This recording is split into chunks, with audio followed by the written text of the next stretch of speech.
June 22, 1969, Judy Garland was found dead in a London bathroom at just 47 years old. The world mourned Dorothy, but the truth behind her final days reveals something darker, a desperate woman crying for help. While Hollywood looked the other way. Chapter 1. The Girl Who Never Left. Ozzy the world knew her as Dorothy, the little girl in ruby slippers who sang over the rainbow and made us believe in magic. But the woman behind that voice, she spent her entire life trying to escape a nightmare that began the moment she stepped onto a film set. Judy Garland was born Frances Ethelgum in 1922 in Grand Rapids, Minnesota. By age 2, she was performing on stage with her sisters. By 13, she'd signed with MGM Studios. By 15, she was Dorothy Garland. The prison doors had locked behind her. Here's what they don't tell you about The Wizard of Oz. Judy was forced to wear a corset to flatten her figure. She was 16, playing 12. Studio executives called her the fat one and put her on a diet of chicken soup, black coffee, and cigarettes. When she couldn't sleep from exhaustion, they gave her pills. When she couldn't wake up, they gave her different pills. By the time filming wrapped, Judy Garland was addicted to amphetamines and barbiturates. She was 16 years old, and MGM owned her completely.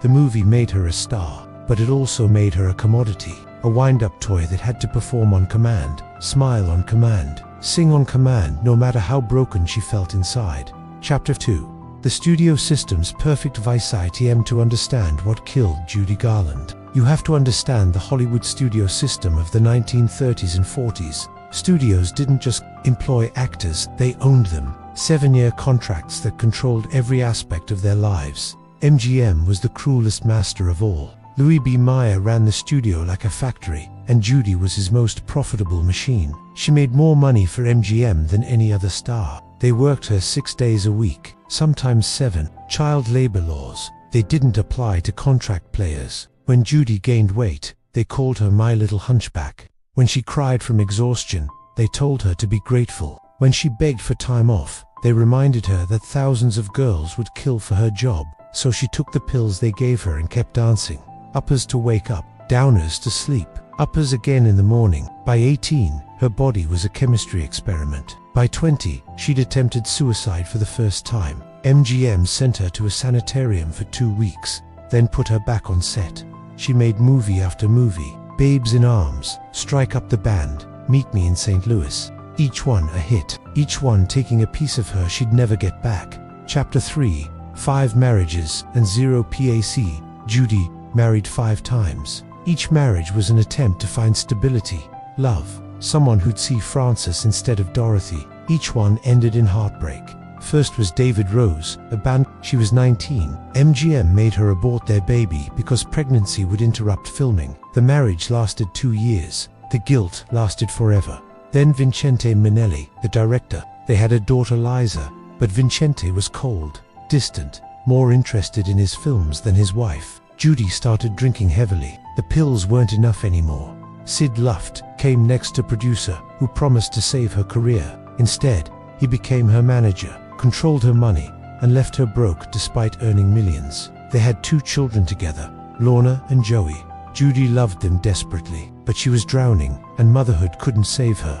Marriage 4 was Mark Herron, a younger man who abandoned her within months. Marriage 5 was Mickey Deans, a nightclub manager she'd known just 3 months. He was with her when she died. Some say he loved her, others say he saw a meal ticket. Either way, he couldn't stop what was coming. Between husbands, there were lovers, affairs, one-night stands, searching for connection. Friends say Judy just wanted someone to hold her and tell her she was enough, but everyone wanted Dorothy instead.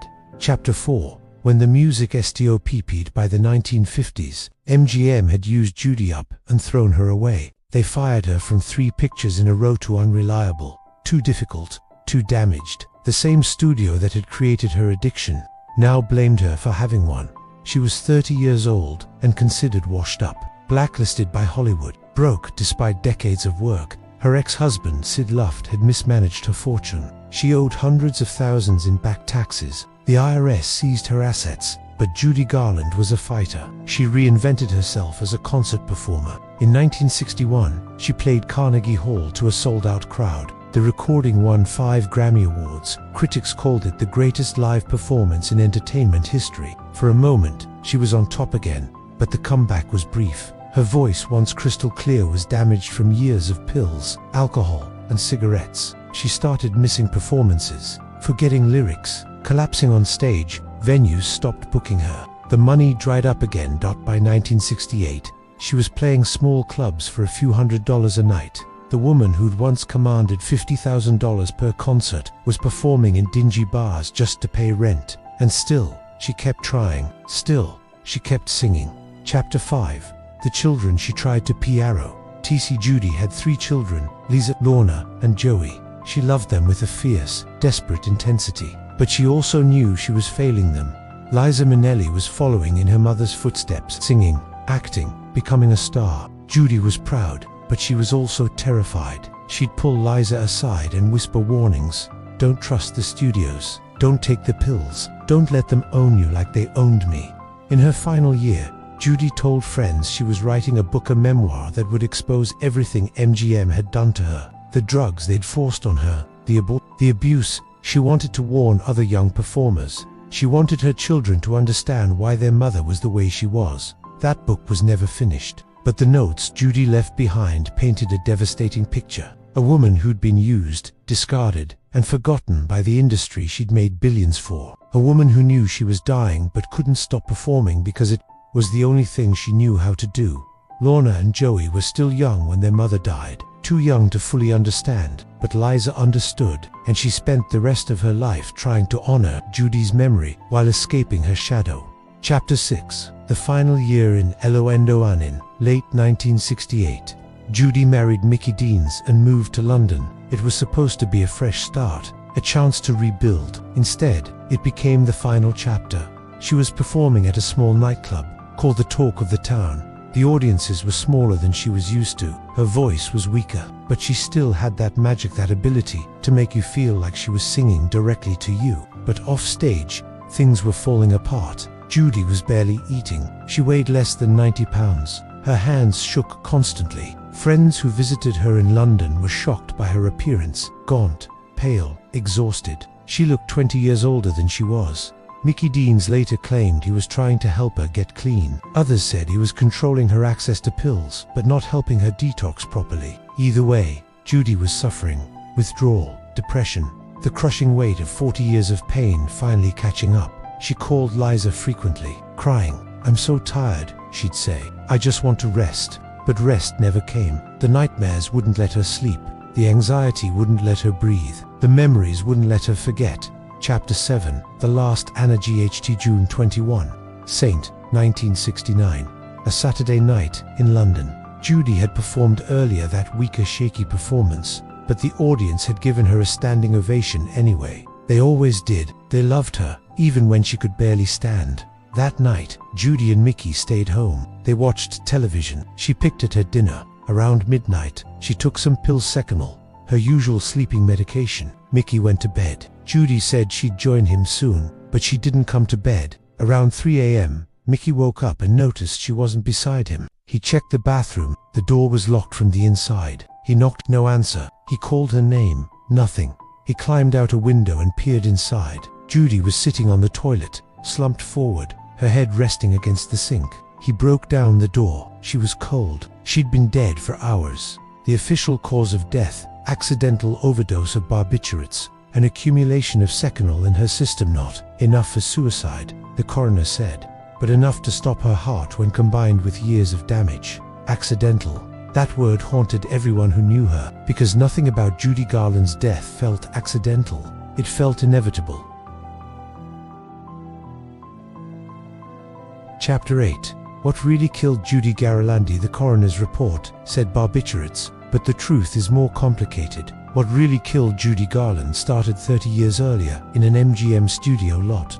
Theory 1. It was truly an accident. Judy had built up such a tolerance to pills that she couldn't tell how many she'd taken. In her exhausted, confused state, she simply miscalculated. No intention to die, just a tragic mistake. Theory 2. It was slow suicide, not a dramatic, intentional overdose, but years of self-destruction finally reaching its conclusion. Judy had tried to kill herself multiple times before. Maybe this time, she just didn't try to stop it from happening. Theory 3. Hollywood killed her, not directly, but through decades of systematic abuse. The pills they gave her as a child, the impossible standards, the financial exploitation, the emotional destruction. By the time Judy died, she'd been a ghost for years. Hollywood had just been too busy to notice. Some blame Mickey Deans for not monitoring her medication better. Others blame her ex-husbands for leaving her financially ruined. A few even whisper about darker possibilities that someone wanted Judy silenced before that memoir was published. But most who knew her say the same thing. Judy Garland died of a broken heart that had been breaking since she was 13 years old. Chapter 9. The Funeral. That broke new wire.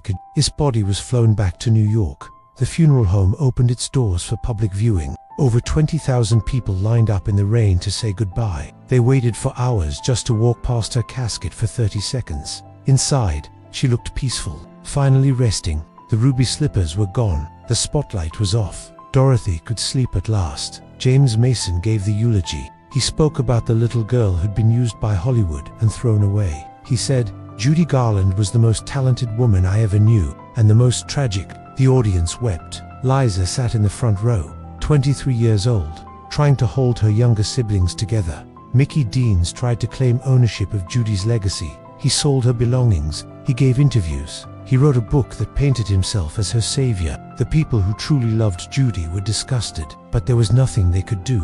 Even in death, someone was profiting from her pain. The IRS tried to collect on her debts from her estate. There was almost nothing left. No money, no assets, just her name, her image, and a legacy that Hollywood would monetize for decades. Chapter 10. Somewhere over the Rainbow. More than 50 years later, Judy Garland remains one of the most recognizable voices in history. Over the Rainbow is still played at weddings, funerals, and graduation ceremonies. The Wizard of Oz airs on television every year. New generations discover her talent and fall in love. But with every viewing, with every listen, there's a shadow, because we know now what we didn't know then, that the little girl singing about a better place was trapped in a nightmare. She couldn't escape. Judy wanted to be remembered as more than Dorothy. She wanted to be seen as an artist, a mother, a survivor. She wanted her story to serve as a warning about the cost of fame. And in the years since her death, that's exactly what happened. Her death became a rallying cry. It exposed the cruelty of the studio system. It started conversations about child exploitation in Hollywood. It made people question what we demand from our entertainers and what we take from them in return. Liza Minnelli became a star in her own right, winning an Oscar, a Tony, Emmys, but she spent her entire career advocating for mental health, addiction recovery, and protecting young performers, carrying on her mother's unfinished mission. Final cliffhanger. On the night Judy Garland died, Mickey Deans made one phone call before he called the ambulance. It lasted less than a minute. He's never said who he called or why. Some speculate it was Judy's manager. Others think it was a lawyer. A few believe it was someone connected to the memoir she'd been writing. That memoir, the one where Judy planned to expose MGM's abuse, to name names, to tell the truth, was never found. Not in her London apartment, not among her belongings shipped back to America. It simply vanished. Did it ever really exist? Or was it just another Hollywood myth? Mickey Deans claimed he never saw it. Judy's friends insist she'd shown them pages. Her children say she talked about it constantly in her final months. If that manuscript exists somewhere in a storage unit, a private collection, a studio vault, it contains secrets that powerful people wanted buried. Secrets about how Hollywood created its greatest star by destroying a little girl named Frances Gumm. Judy Garland spent her whole life singing about a place over the rainbow where troubles melt like lemon drops. She never found that place, but maybe, just maybe, she found peace in the end. Away from the cameras, away from the pills, away from the people who used her until there was nothing left. The rainbow was never real, but the pain was, and the world is still trying to understand what we did to Dorothy.